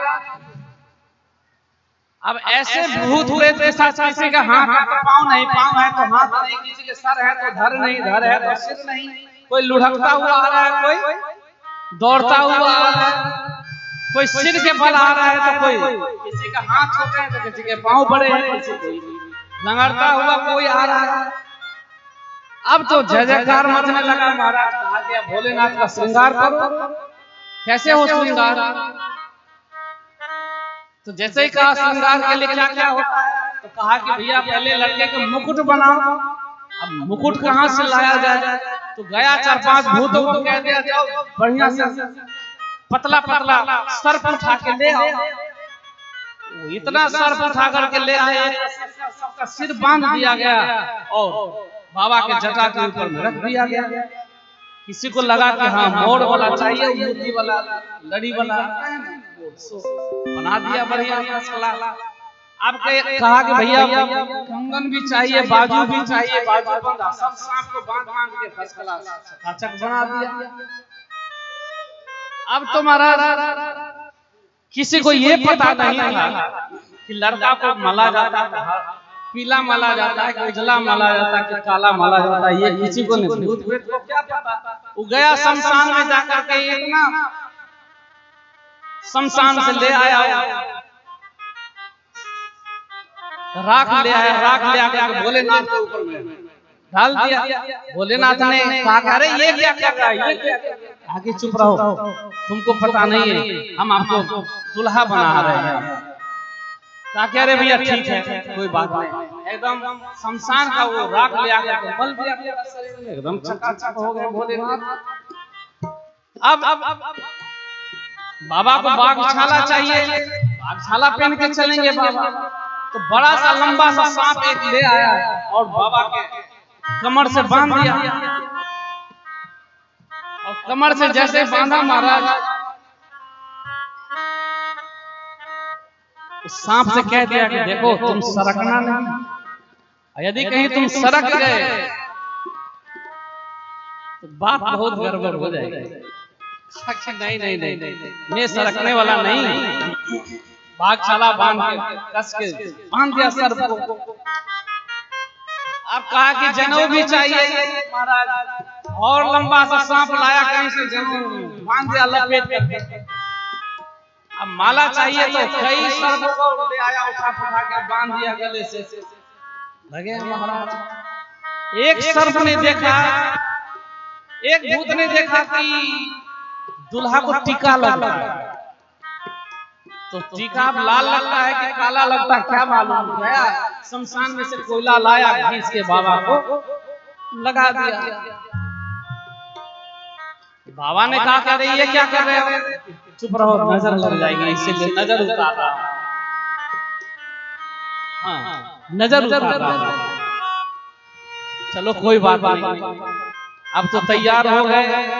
उधर से देवता के सब देवता सब बराती बन के आ रहे थे महाराज। अब देवता ने, ब्रह्मा जी ने देखा, विष्णु भगवान इंद्र सब देखा कि ये तो अलग बराती है महाराज, ये यदि जाएगा साथ में तो किसी का कल्याण नहीं है। तो ब्रह्मा जी ने कहा कि महाराज एक काम करते हैं कि आप अपने वाले जो हैं आपके बराती, आप अपने बराती के साथ आप और हम सब बराती को लेकर के आगे आगे चलते, पीछे से आप। भोलेनाथ ने कहा कि ठीक है, आप लोग मान सम्मान के ज्यादा भूखे हैं, आप लोग जल्दी जाओ। और यहाँ से चले। अब महाराज ने यहाँ तो न तो कोई कार आया भोलेनाथ के पास, न कोई वाहन आया, न घोड़ा आया, आप कैसे चले। तो बाबा ने कहा कि हमारा बसहा, और बसहा पर बैठ गए, वो भी उल्टा ही बैठ गए। बसहा आगे आगे चलता, वो पीछे बैठे हुए ही इधर मुड़ के। अब तो जा रहे हैं महाराज धीरे धीरे धीरे धीरे। इधर इंद्र भगवान पहुंचे। पहले इंद्र भगवान ने जैसे ही पहुंचा तो वहां के बराती को देख करके बड़ा प्रसन्न हुआ। वहां के जो स्वागत वागत करने वाले थे हिमाचल में, एक बूढ़ा ने देखा इंद्र को देख करके इतने प्रसन्न हो गए, नाचने लगा। कहा कि वाह आप ही लड़का हो ना, हम समझ गए आप ही लड़का है, इतना सुंदर। इंद्र कहा कि नहीं नहीं, अरे हम तो बराती हैं, लड़का तो पीछे है। कहा कि अरे लड़का पीछे है। हाँ, जब बराती इतना सुंदर है तो लड़का कितना सुंदर होगा, हैं दुल्हा कितना सुंदर होगा। कहा कि ये तो बाद में पता चलेगा। फिर एक और बारात में से आ गए महाराज, भगवान विष्णु आए। विष्णु तो अद्वितीय देखने में ही लग रहे थे। उनको देख कर इतना नाचने लगा, पूरा समाज नाचने लगा। देखो देखो कितना सुंदर दुल्हा आ गया, कितना सुंदर दुल्हा।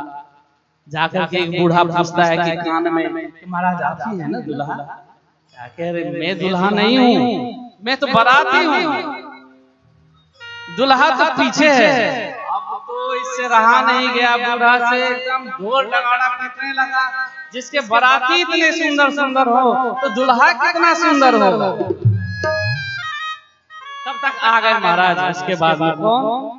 ब्रह्मा जी।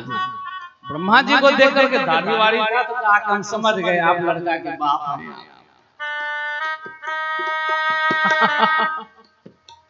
कह दिया कि आप लड़का के पिताजी हम समझ गए। माला वाला पहनाया, चलो अब महाराज सबका स्वागत भागत होने लगा। खूब खिलाई पिलाई हो रहा है, कोई मीठा खा रहा है, कोई कुछ खा रहा है, कोई खीर खा रहा है, कोई रायता खा रहा है, कोई शरबत पी रहा है, सब चकाचक आनंद ले रहे होते हैं।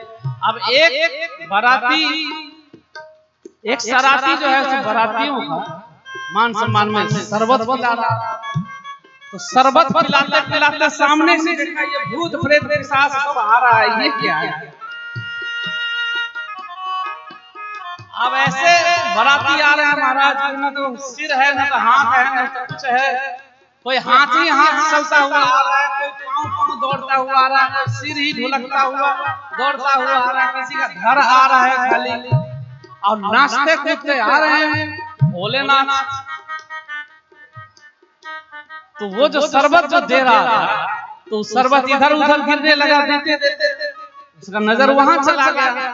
तो कहता है अरे भाई सही से देना, इधर देख दे, इधर ताकि इधर क्या देखो, तू देख उधर क्या है। और जैसे कहा तू देख उधर क्या है, तब तक तो महाराज भूत प्रेत के साथ सब आ गए। कोई रायता में कूद गया, कोई दाल में कूद गया, कोई चावल में कूद गया, कोई सब्जी में कूद गया, कोई खीर में कूद गया। त्राही त्राही करने लगे सबके सब। देवता अलग भागे,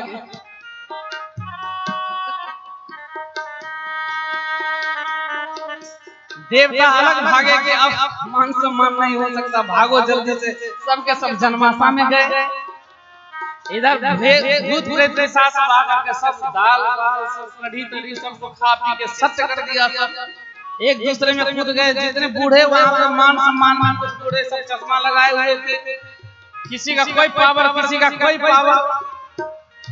अब सब के सब गिर गया वहीं, किसी का माला गिर गया, किसी का कुछ गिर गया। अब माला अपने आप भूत पहन पहन के तैयार हो गया, सबका चश्मा लगा लिया एक दूसरे से। अब चश्मा लगा लिया महाराज, तो अब क्या हुआ कि कोई आगे देख रहा है, कोई पीछे दिखाई दे रहा है, कोई मोटा दिखाई दे रहा है, भूत एक दूसरे को ही देख रहा है। वहां पर छड़ी था बूढ़ों का, उसी से दे दे एक दूसरे को देने लगा। अब सबके लाल पीले खून बह रहा है, किसी का कुछ हो रहा है, मजे में आ रहे हैं सबसे सब भूत प्रेत। आके देखो कितना सुंदर रंग ही उड़ रहा है, रंग ही रंग चल रहा है, बढ़िया रंग अबीर जैसे धूल मिट्टी उड़ने लगे। अब तो महाराज बारात को देख करके जैसे जैसे शांति हुआ, एक बालक आया देखने के लिए। देखा भूत प्रेत के साथ भागा दौड़ के अपने घर में जाकर के और कहा मां जल्दी से घर बंद करो। कहा अरे ऐसे क्यों बोल रहे हो, राजा का बाराती आया है, तुम ऐसे करो राजा दंडित करेगा। कहा कि मां कोई बचेगा तब ना कोई किसी को दंडित करेगा, कोई बचने ही वाला नहीं है। क्या मतलब? तो कहा कि मां भूत प्रेत के साथ सब दौड़ रहे हैं, पूरे बंद किया। और इधर महाराज भोलेनाथ आते हैं।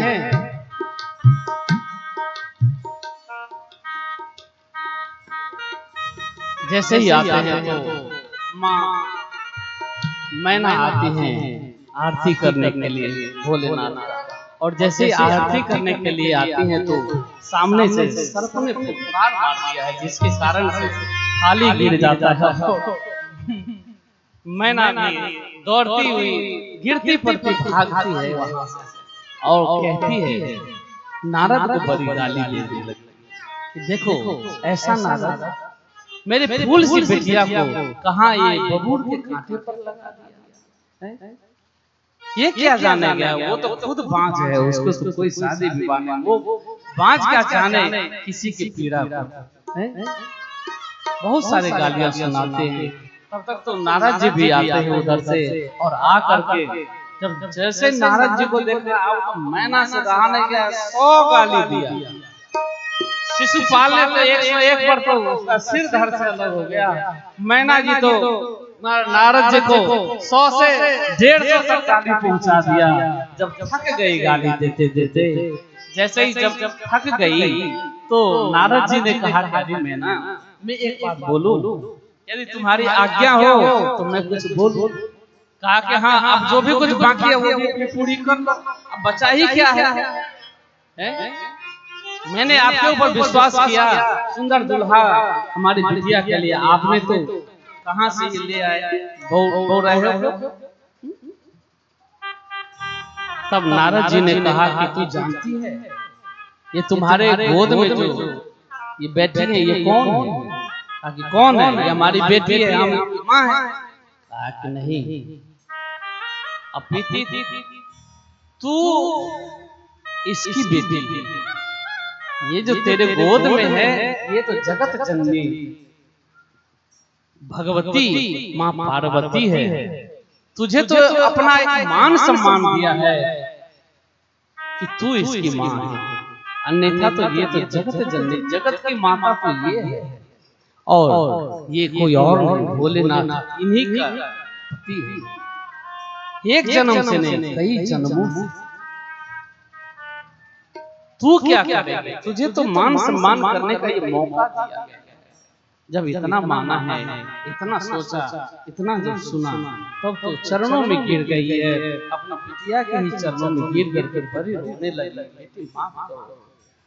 और दोनों का शादी विवाह होता है, पानी ग्रहण होता है कि पानी ग्रहण जब कीन महेश, पानी ग्रहण जब कीन महेश, ये हर से कब सकल सुरेशा, गिर से तब सकल सुरेशा, वेद मंत्र मुनिवर उच्चारहि, वेद मंत्र मुनिवर उच्चारहि, जय जय जय शंकर सुर करहि, जय जय शंकर सुर करहि, पानी ग्रहण जब कीन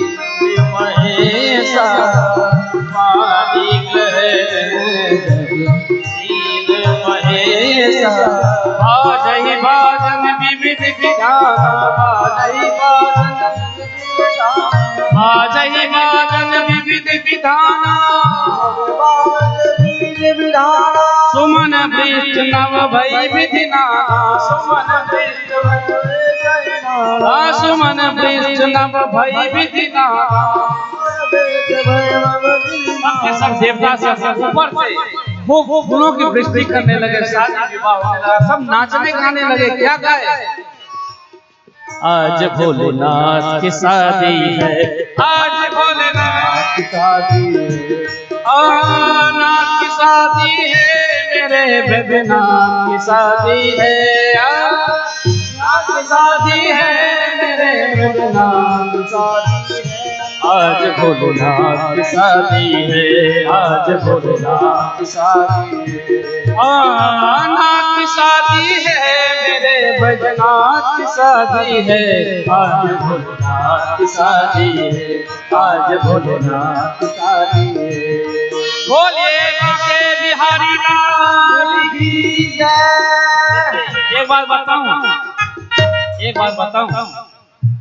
जब शंकर जी की विवाह जब होने लगे, वहाँ पार्वती जी का विवाह होने लगे, महाराज हमारे बिहारी जी को भी नहीं रहा गया। वैसे बिहारी जी में पर्दा क्यों लगता है मालूम? पर्दा इसलिए लगता है कि बिहारी जी एक बार चले गए, एक बार जयपुर की महारानी आई थी, तो एक बार नजर से नजर जैसे मिला तो बिहारी जी उन्हीं के साथ चली गई। बड़ा अनुनय विनय करके लाया गया बिहारी जी को फिर से। हाँ, तब से महाराज पर्दा लगना शुरू हो गया कि किसी का नजर से नजर एक तक नहीं मिल सके, इसलिए बार बार पर्दा लगता है। एक दर्शन करो पर्दा लग जाएगा, दूसरे दर्शन तो महाराज इधर बिहारी जी को भी नहीं रहा गया। आज भोलेनाथ के विवाह में भोलेनाथ के विवाह में हमारे बिहारी जी भी आ रहे हैं, लेकिन आइए हम सब मिलकर के गाते हैं। नाथ की शादी है मेरे बैजनाथ की शादी है, आज भोलेनाथ की शादी है, आज भोलेनाथ की शादी है, आज भोलेनाथ की शादी है, आज शादी है मेरे भोलेनाथ की शादी है, आज भोलेनाथ की शादी है। ओ दुल्हे राजा है निराला, दुल्हे राजा है निराला, गले में नागमाला, गले में नागमाला, ओ जटा से बहती है गंगा, जटा से बहती है गंगा, तन पे सोहे मृगशाला, तन पे सोहे मृगशाला, घर में त्रिशूल उठाए, घर में त्रिशूल उठाए, माथे पे चंदा सोहे, माथे पे चंदा सोहे, ओ हाथ में डमरू सजाए, हाथ में डमरू सजाए, ओ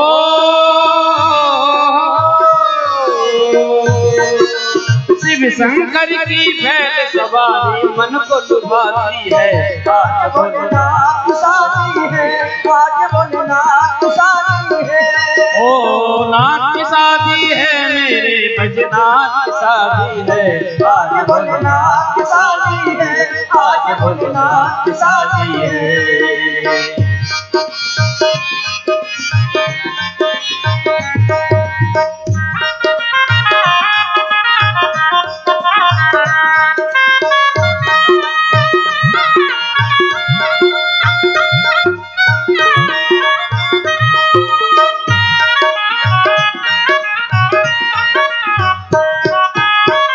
ब्रह्मा विष्णु है आए, ब्रह्मा विष्णु है आए, संग देवों को लाए, संग देवों को बुलाए, ओ स्वर्ग धरती पे आया, स्वर्ग धरती पे आए, ओ भक्तगण झूमे गाए, भक्तगण झूमे गाए, ओ सांप बिच्छू भी आए, सांप बिच्छू भी आए, ओ नाच बैताल दिखाए, नाच बैताल दिखाए, भोले की लीला न्यारी, भोले की लीला न्यारी, भूत प्रेतों को लाए, भूत प्रेतों को लाए, ओ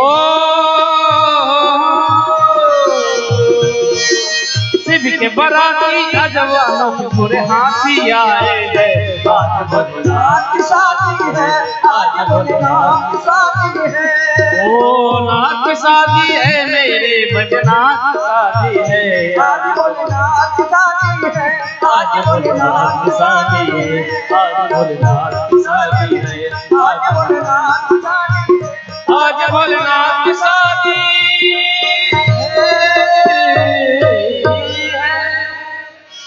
आइए अब हमारे बिहारी जी का जैसे पर्दा लगता है महाराज, तो कहते हैं कि जब पर्दा लगता है ना, तो एक गोपी कहती है कि महाराज पर्दा तो हटाओ,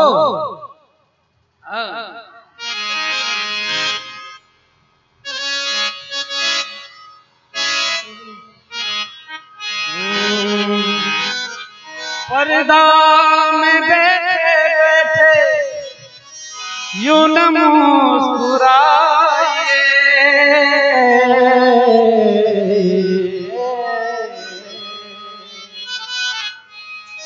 पर्दे में बैठे पर्दे में बैठे बैठे यूं न मुस्कुराइए, आ गए तेरे दीवाने जरा पर्दा हटाइए। जय हो तेरे हरि लाल की,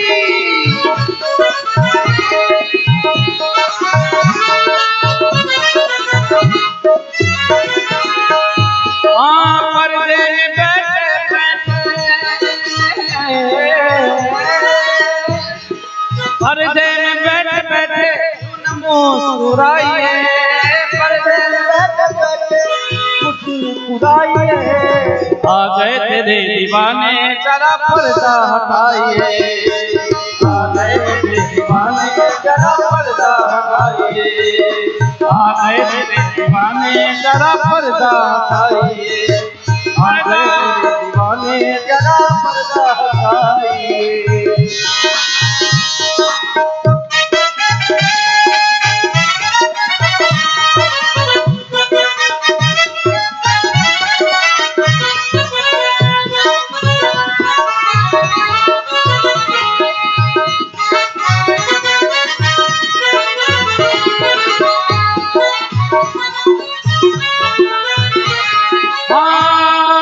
पर्दा तेरा है सामने,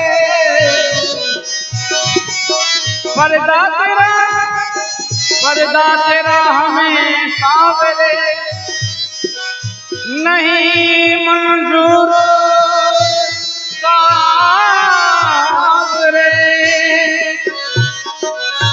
बैठा है सुख के दीवानों से क्यों दूर सावरे, मैं भी तो आया दो कदम, मैं तो आया दो कदम, अब तुम भी हाँ मैं तो आया दो कदम, जरा तुम भी बढ़ाए, आ गए तेरे दीवाने जरा पर्दा हटाइए, आ गए तेरे दीवाने जरा पर्दा हटाइए, आ गए तेरे दीवाने जरा पर्दा हटाइए, आ गए तेरे दीवाने जरा पर्दा हटाइए।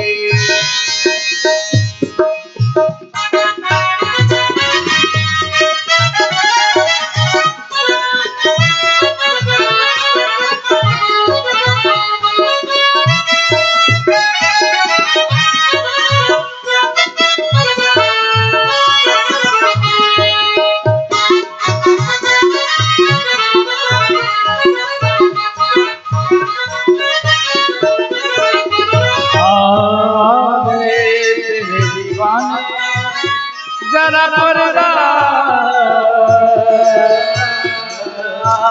हटाइए, ओ मोटे मोटे नैनन के तो, ओ मोटे मोटे नैनन के तो, ओ मोटे मोटे बैन के तो, ओ सांवली सलोने सूरत की तो, ओ प्यारी प्यारी मूरत के नजर ना लग जाए, हाय नजर ना लग जाए, ना लग जाए,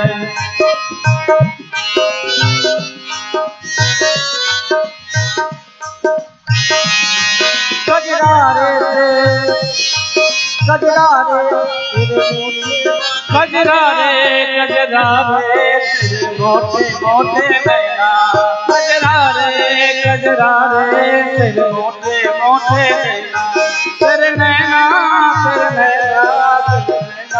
जुए नैना,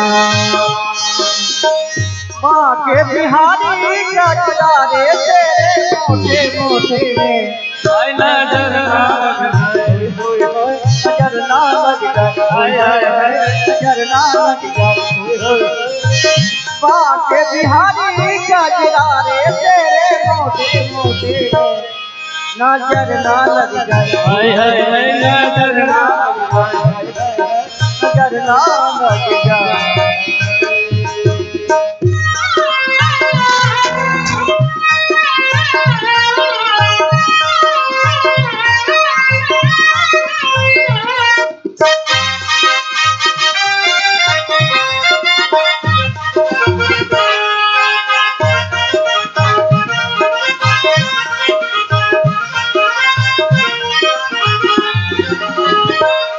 कागज के टुकड़े होए होए रच अजगर मरोरे हाय हाय हाय नाग के गोरे हाय हाय हाय अजगर मरोरे हाय हाय हाय पाके बिहारी गजरा रे तेरे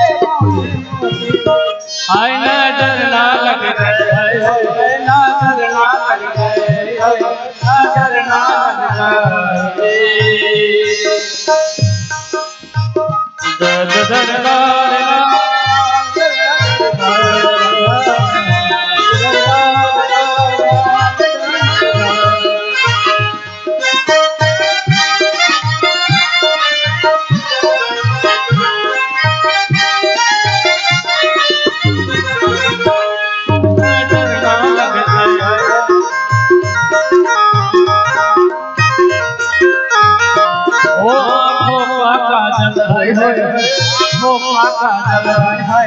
मेरा जिगर है घायल मेरा जिगर है घायल तेरे प्यार में पागल तेरे प्यार में पागल ओ करीदारी रे मोटे मोटे तेरे नजर ना लग जाए नजर ना लग जाए नजर ना लग जाए नजर ना लग जाए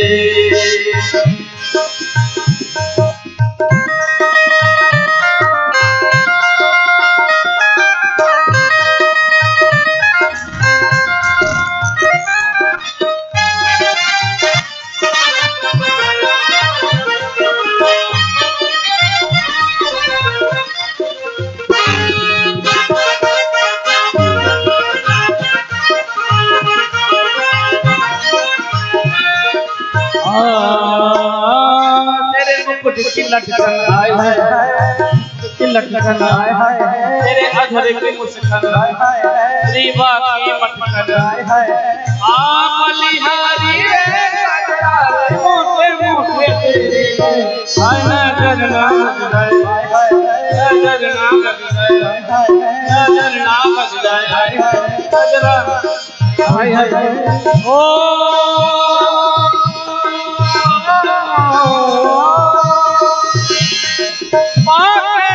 बिहारी तेरी नैना नैना नैना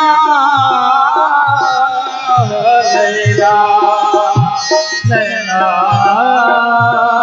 नैना नैना नजर ना लग जाए नजर ना लग जाए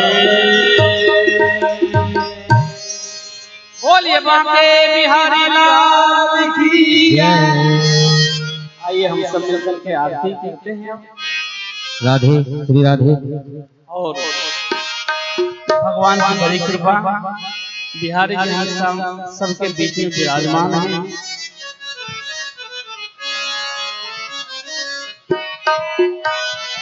दीवानी बन जाऊंगी मस्तानी बन जाऊंगी राधे देखो थोड़ा थोड़ा दूर वे करके खड़े हो जाए ठीक है और आराम से प्रेम पूर्वक आरती करें बारिश मरिया धनी सी चुनरिया जय हो कर गई हाय ब्रज की राधा गजब कर गई हाय ब्रज की राधा गजब कर गई हाय ब्रज की राधा गजब कर गई थोड़ा थोड़ा जगह दे दीजिए सभी भगवान की जय जगन्नाथ जगन्नाथ चकाने जगन्नाथ चकाने जगन्नाथ जगन्नाथ जगन्नाथ चकाने नीलांचल वाले तू न संभाले तो कौन संभाले जगन्नाथ चकाने दिन तक धन दिन तक धन दिन तक जगन्नाथ जगन्नाथ जगने नीलांचल वाले तुम संभाले तुम कौन संभाले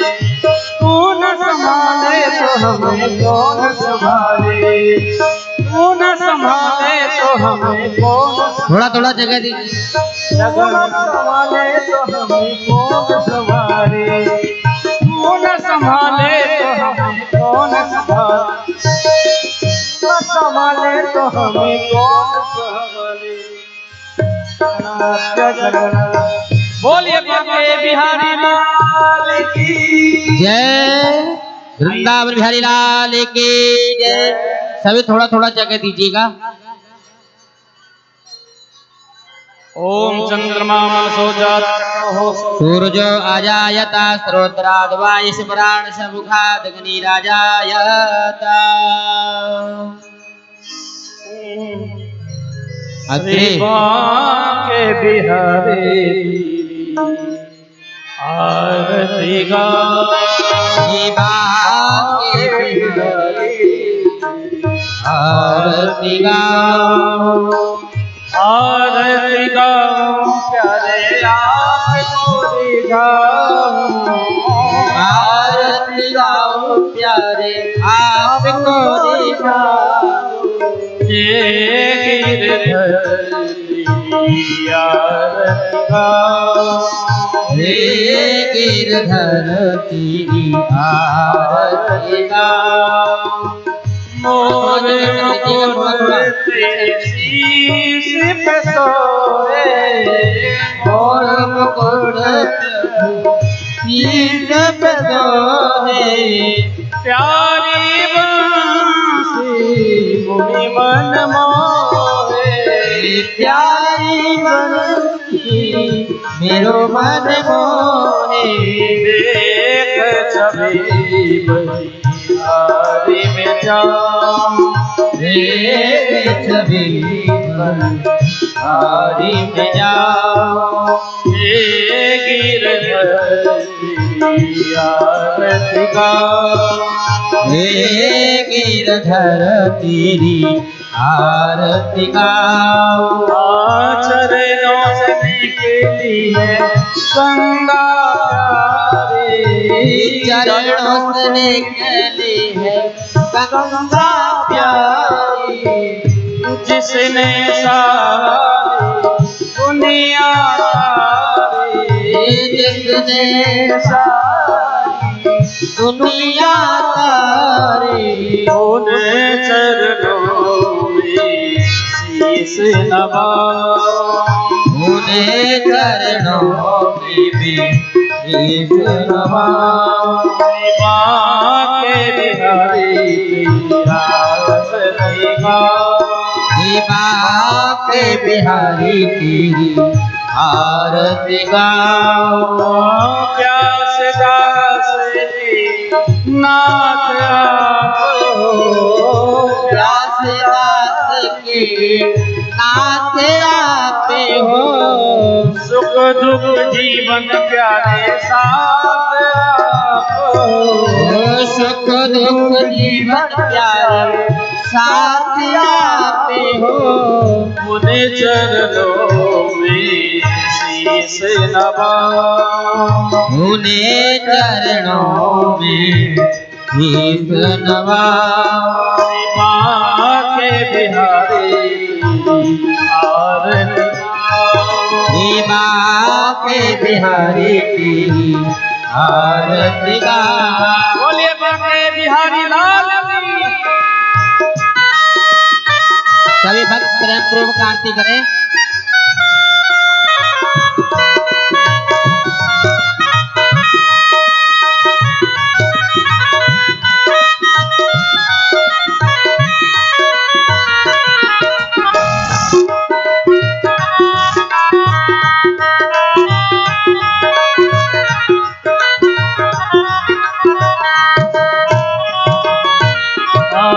श्री हरिदास के प्यारे तुम हो, श्री हरिदास के प्यारे तुम हो, निधि बन राज गारे तुम हो, निधि बन राज दुलारे तुम हो, जुगल छवि दर्शन पाओ, छवि की हरि जाओ हे गिरधर की आरती गाओ, हे गिरधर की आरती गाओ।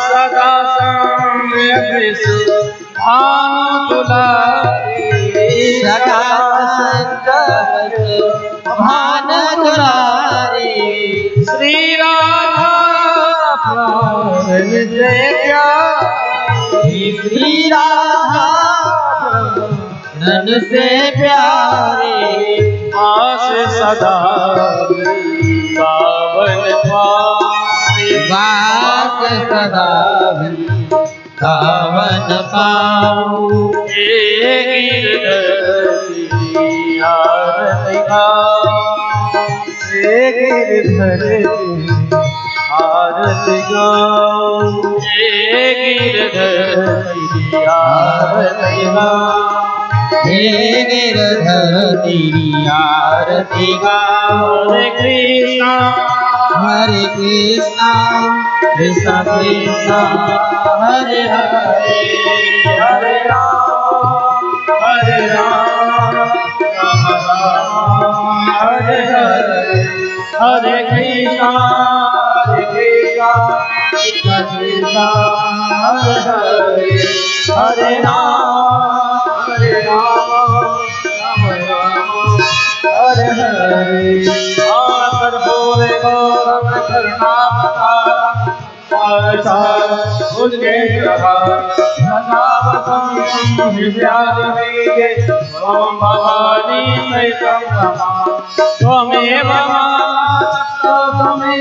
त्वमेव बन्धो च शिखा त्वमेव, त्वमेव विद्या दृढं त्वमेव सर्वं मम देव देव, त्वमेव सर्वं मम देव देव,